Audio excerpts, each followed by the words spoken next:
ബീഹാറിൽ mobile tower മോഷണം. ബക്സറിലാണ് സംഭവം. 132 അടി ഉയരം, ഏതാണ്ട് 20 അടിയാൾ പൊക്കത്തിലുള്ള ടവറാണ് മോഷ്ടാക്കൾ നിസ്സാരമായി പൊളിച്ചു കടത്തി കൊണ്ടുപോയത്. PR അരവിന്ദ് ഡൽഹി ചെയ്തു. അരവിന്ദ്, ഈ പറഞ്ഞ ബീഹാറിൽ ഇതൊക്കെ ഒരു പുത്തൻ മോഷണമായിട്ട് നമുക്ക് കണക്കാക്കാനാകില്ല. റോഡ്, പാലം, റെയിൽവേ ട്രാക്ക്, അങ്ങനെ കണ്ണിൽ കണ്ടതെല്ലാം കണ്ണടച്ച് തുറക്കും മുമ്പ് അടിച്ചു മാറ്റി പോകുന്ന വമ്പൻ കള്ളന്മാരുള്ള നാടുകൂടിയാണ്. ഈ പ്രസ്തുത മോഷണത്തിന്റെ വിശദാംശങ്ങൾ എന്തൊക്കെയാണ്? എത്ര ദിവസം കൊണ്ട്, എത്ര കാലം കൊണ്ടാണ് ഇത്തരത്തിൽ മോഷണം നടത്തിയത്? എങ്ങനെയാണ് സംഭവം പുറത്തറിയുന്നത്?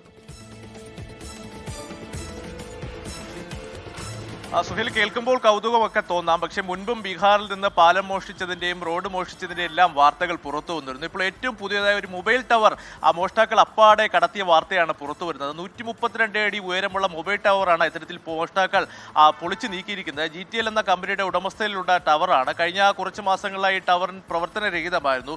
കഴിഞ്ഞ ദിവസമാണ് ഉദ്യോഗസ്ഥർ ഈ അറ്റകുറ്റപ്പണികൾക്ക് വേണ്ടി സംഭവ സ്ഥലത്തേക്ക് എത്തുമ്പോൾ ഈ മൊബൈൽ ടവർ അവിടെ ഇല്ലാത്ത കാര്യം കണ്ടെത്തുന്നത്. മൊബൈൽ ടവർ മാത്രമല്ല, ടവറിന് സമീപത്തുണ്ടായിരുന്ന ജനറേറ്ററും അതുപോലെ തന്നെ മറ്റു ഉപകരണങ്ങൾ കൂടി ഇപ്പോൾ മോഷ്ടാക്കൾ കൊണ്ടുപോയിരിക്കുകയാണ്. ബക്സറിലാണ് ഈ സംഭവം നടക്കുന്നത്. മുൻപും ഇതുമായി ബന്ധപ്പെട്ട സമാനമായ സംഭവങ്ങൾ നടന്നിരുന്നു. എന്തായാലും പോലീസ് ഇപ്പോൾ ഒരു കേസ് രജിസ്റ്റർ ചെയ്ത് അന്വേഷണം ആരംഭിച്ചിട്ടുണ്ട്. മുൻപ് പാലം കൊണ്ടുപോയപ്പോഴും അതുപോലെ തന്നെ റോഡ് മോഷ്ടിച്ചപ്പോഴെല്ലാം അന്വേഷണം ആരംഭിച്ചെങ്കിലും ആരെയും തന്നെ പിടികൂടാൻ പോലീസിന് സാധിച്ചിരുന്നില്ല. അത് തന്നെയാണ് പ്രതിപക്ഷ പാർട്ടികളും ഇപ്പോൾ ചൂണ്ടിക്കാണിക്കുന്നത്. സംസ്ഥാനത്ത് കുറ്റകൃത്യങ്ങൾ പെരുകുകയാണ്. മൊബൈൽ ടവറുകളും ഇത്തരത്തിൽ പാലങ്ങൾ പോലും ഒരു രാത്രി കഴിഞ്ഞ് രാവിലെ പുലരുമ്പോൾ അപ്രത്യക്ഷിതമാവുന്ന സാഹചര്യമാണ് നിലനിൽക്കുന്നത്. 132 അടി ഉയരമുള്ള ഒരു മൊബൈൽ ടവറാണ് ദിവസങ്ങൾ എടുത്തുകൊണ്ട് പൊളിച്ച് മോഷ്ടാക്കൾ കൊണ്ടുപോയിരിക്കുന്നത്. എന്തായാലും മോഷ്ടാക്കൾക്ക് വേണ്ടി അന്വേഷണം ശക്തമാക്കിയിട്ടുണ്ട്. ഉടൻ തന്നെ ഇവരെ പിടികൂടാൻ സാധിക്കുമെന്നതാണ് ബീഹാർ പോലീസും പ്രതീക്ഷ വയ്ക്കുന്നത്.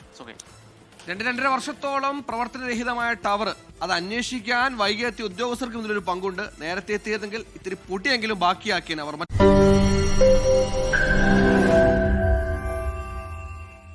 ലോകത്തെവിടെയായാലും ഏത് സമയത്തും 24 വാർത്തകളും ഓഗ്മെന്റഡ് റിയാലിറ്റി പാക്കേജുകളും എക്സ്പ്ലെയിനറുകളും വിശദമായി കാണാൻ ഞങ്ങളുടെ YouTube ചാനൽ നിങ്ങൾക്ക് സബ്സ്ക്രൈബ് ചെയ്യാം.